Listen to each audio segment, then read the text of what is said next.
ಸಾರ್ವಜನಿಕ ಉದ್ದೇಶಕ್ಕೆ ಜಮೀನು ನೀಡುವ ವಿಚಾರದಲ್ಲಿ ಅರಣ್ಯ ಹಾಗೂ ಕಂದಾಯ ಇಲಾಖೆಯ ಮಧ್ಯೆ ಹೊಂದಾಣಿಕೆಯ ಕೊರತೆ, ನಿರ್ಲಕ್ಷ್ಯ ವಹಿಸುತ್ತಿರುವುದಕ್ಕೆ ಪುತ್ತೂರು ಶಾಸಕ ಸಂಜೀವ ಮಠಂದೂರು ಅವರು ತೀವ್ರ ಅಸಮಾಧಾನ ವ್ಯಕ್ತಪಡಿಸಿ ಅಧಿಕಾರಿಗಳನ್ನು ತರಾಟೆಗೆ ತೆಗೆದುಕೊಂಡ ಘಟನೆ ಕೆಡಿಪಿ ಸಭೆಯಲ್ಲಿ ನಡೆದಿದೆ. ತ್ರೈಮಾಸಿಕ ಕೆಡಿಪಿ ಸಭೆಯು ಶಾಸಕ ಸಂಜೀವ ಮಠಂದೂರು ಅಧ್ಯಕ್ಷತೆಯಲ್ಲಿ ತಾಲೂಕು ಪಂಚಾಯತ್ ಸಭಾಂಗಣದಲ್ಲಿ ನಡೆಯಿತು. ಕೆಎಂಎಫ್ ಉಪಾಧ್ಯಕ್ಷರು ಆಗಿರುವ ಕೆಡಿಪಿ ನಾಮನಿರ್ದೇಶಿತ ಸದಸ್ಯ ಎಸ್ಬಿ ಜಯರಾಮ್ ರೈ ಅವರು ಸಭೆಯಲ್ಲಿ ವಿಷಯ ಪ್ರಸ್ತಾಪಿಸಿ ಕೆಎಂಎಫ್ನಿಂದ ಹೈನುಗಾರರಿಗೆ ಪ್ರಯೋಜನವಾಗುವಂತಹ ಯೋಜನೆಯೊಂದನ್ನು ಕೇದಂಪಾಡಿ ವ್ಯಾಪ್ತಿಯಲ್ಲಿ ಜಾರಿಗೊಳಿಸಲು 30 ಎಕರೆ ಜಾಗವನ್ನು ನೀಡುವಂತೆ ವಿನಂತಿಸಿದ್ದೇವೆ. ಉದ್ದೇಶಿತ ಜಾಗ ಗೋಮಾಳವಾಗಿದ್ದು ಮಂಜೂರುಗೊಳಿಸುವಲ್ಲಿ ತಹಶೀಲ್ದಾರ್ ಸ್ಪಂದಿಸುತ್ತಿಲ್ಲ. ಅರಣ್ಯ ಇಲಾಖೆಯಿಂದಲೂ ಸಮಸ್ಯೆಯಾಗಿದೆ ಎಂದು ಹೇಳಿದರು. ಶಾಸಕ ಸಂಜೀವ ಮಠಂದೂರು ಅವರು ಮಾತನಾಡಿ, ಪಹಣಿಯಲ್ಲಿ ಗೋಮಾಳವೆಂದಿದ್ರೆ ನನಗೆ ತಿಳಿದಂತೆ ಅದು ಕಂದಾಯ ಇಲಾಖೆಗೆ ಸೇರಿತು. ಗೋಮಾಳ ಜಾಗಕ್ಕೆ ಅರಣ್ಯ ಇಲಾಖೆ ಒಪ್ಪಿಗೆ ಬೇಕೇ ಎಂದು ಪ್ರಶ್ನಿಸಿದರು. ಇದು ಅಧಿಕಾರಿಗಳಿಗೆ ಮನಸ್ಸಿಲ್ಲ ಎಂಬುದನ್ನು ತೋರಿಸುತ್ತದೆ.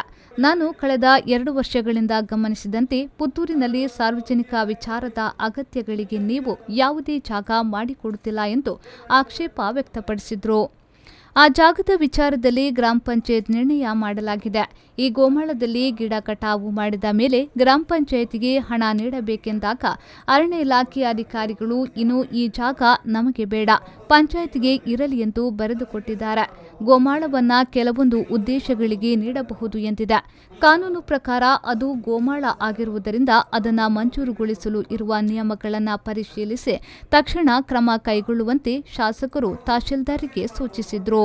ನಾಮನಿರ್ದೇಶಿತ ಸದಸ್ಯ ಭಾಸ್ಕರ್ ರೈ ಕಂಟ್ರಮಚ್ಚಲು ಮಾತನಾಡಿ, ಇದೇ ರೀತಿ 50 ವರ್ಷಗಳ ಹಿಂದೆ ಮಂಜೂರಾದ ಭೂಮಿಗೆ 94 ಸಿಯಲ್ಲಿ ಹಕ್ಕುಪತ್ರ ನೀಡಲು ಕಂದಾಯ ಇಲಾಖೆಯವರು ನಿರಾಕರಿಸಿದ ಪ್ರಕರಣವಿದೆ. ಹಿಂದಿನ ಸಭೆಯಲ್ಲಿ ವಿಚಾರ ಪ್ರಸ್ತಾಪಿಸಿದ್ರೂ ಸ್ಪಂದಿಸಿಲ್ಲ ಎಂದು ಆರೋಪಿಸಿದರು. ಇದೇ ವೇಳೆ ಶಾಸಕರು ಮಾತನಾಡಿ, ಮೀಸಲು ಅರಣ್ಯದಲ್ಲೂ 94 ಸಿ ಮಂಜೂರುಗೊಳಿಸಿರುವ ವಿಚಾರ ನಮಗೆ ಗೊತ್ತಿದೆ. ಫಲಾನುಭವಿಗಳಿಗೆ ಕಷ್ಟ ಆಗಬಾರದೆಂಬ ಕಾರಣಕ್ಕೆ ನಾನು ಮಾತನಾಡಿಲ್ಲ. ಕಂದಾಯ ಇಲಾಖೆಯ ಬಗ್ಗೆ ಜನರಿಗೆ ಗೌರವವಿದೆ. ಇದನ್ನು ಹಾಳು ಮಾಡಿಕೊಳ್ಳಬೇಡಿ ಎಂದು ಅಧಿಕಾರಿಗಳಿಗೆ ಸಲಹೆಯನ್ನ ನೀಡಿದರು. ಈ ಬಾರಿ 15 ದಿನಗಳು ಮುಂಚಿತವಾಗಿ ಶಾಲೆಗಳು ಆರಂಭಗೊಳ್ಳುತ್ತಿರುವ ಕುರಿತು ಬಿಒ ಅವರಿಂದ ಮಾಹಿತಿ ಪಡೆದ ಶಾಸಕರು ಎಲ್ಲ ಶಾಲೆಗಳನ್ನು ತ್ವರಿತವಾಗಿ ಸಿದ್ಧಗೊಳಿಸಬೇಕು. ಮಳೆ ಬಂದರೆ ಅಥವಾ ನೀರಿನ ಸಮಸ್ಯೆ ಉಂಟಾದರೂ ಕ್ರಮ ಕೈಗೊಳ್ಳಬೇಕು ಎಂದು ಸೂಚನೆ ನೀಡಿದರು. ಎಲ್ಲ ಸರ್ಕಾರಿ ಶಾಲೆಗಳಲ್ಲಿ ಎಲ್ಕೆಜಿ, ಯುಕೆಜಿ ಆರಂಭಿಸಲು ಬೇಡಿಕೆ ಇದೆ.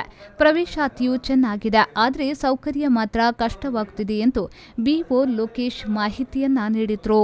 ವೇದಿಕೆಯಲ್ಲಿ ತಾಲೂಕು ಪಂಚಾಯತ್ ಕಾರ್ಯನಿರ್ವಹಣಾಧಿಕಾರಿ ನವೀನ್ ಭಂಡಾರಿ, ಆಡಳಿತಾಧಿಕಾರಿ ಸಂಧ್ಯಾ, ಡಿವೈಎಸ್ಪಿ ಗಾನಾ ಪಿ ಕುಮಾರ್, ತಹಶೀಲ್ದಾರ್ ರಮೇಶ್ ಬಾಬು, ನಗರಸಭಾ ಕಮಿಷನರ್ ಮಧು ಮನೋಹರ್ ಉಪಸ್ಥಿತರಿದ್ದರು. ಅನೀಶ್, ವಿ4 ನ್ಯೂಸ್, ಪುತ್ತೂರು.